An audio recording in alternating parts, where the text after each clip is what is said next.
Last over থ্রিলারে শেষ পর্যন্ত জয় পেল রংপুর রাইডার্স। ৪ জানুয়ারি দিনের দ্বিতীয় ম্যাচে রংপুর রাইডার্স বনাম ঢাকা ক্যাপিটালসের ম্যাচ জমে ঘি হয়ে গিয়েছিল।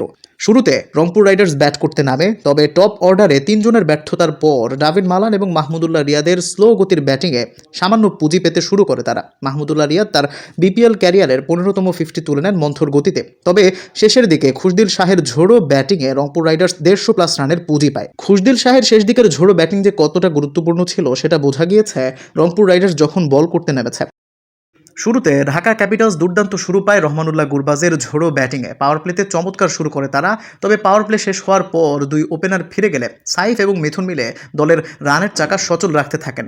সাইফের মন্থর গতির ব্যাটিং এদিন দলকে বেশ ভালোই ভুগিয়েছে, তবে মিথুন এদিন 50 করেছেন এবং শেষ দিকে সাব্বির রহমান রুম্মনের ১৯তম ওভারের শেষ বলে ৬ লাস্ট ওভার পর্যন্ত ম্যাচকে নিয়ে যায়। শেষ ওভারে প্রয়োজন ১০ রান, বল করবেন মোস্তাফিজুর রহমানকে কেন ডেথ ওভার কিং বলা হয় তার প্রমাণ তিনি আরও একবার দিলেন। ওভারের দ্বিতীয় বলে চমৎকার একটা ইয়র্কার, তৃতীয় বলে ব্যাক অফ দ্য লেন্থ ডেলিভারিতে পরপর 2 প্রেশার জট। এরপর আর রংপুর রাইডার্সকে বসে থাকতে হয়নি। শেষ বলে রংপুর রাইডার্সের ম্যাচ ড্র করতে প্রয়োজন ছিল একটি 6-এর, তবে সাব্বির রহমান হিট করলেও তা সঠিকভাবে টাইমিং না হওয়ার কারণে নোম্যান্স ল্যান্ডে পড়ে এবং রংপুর রাইডার্স এই ম্যাচটি 5 রানে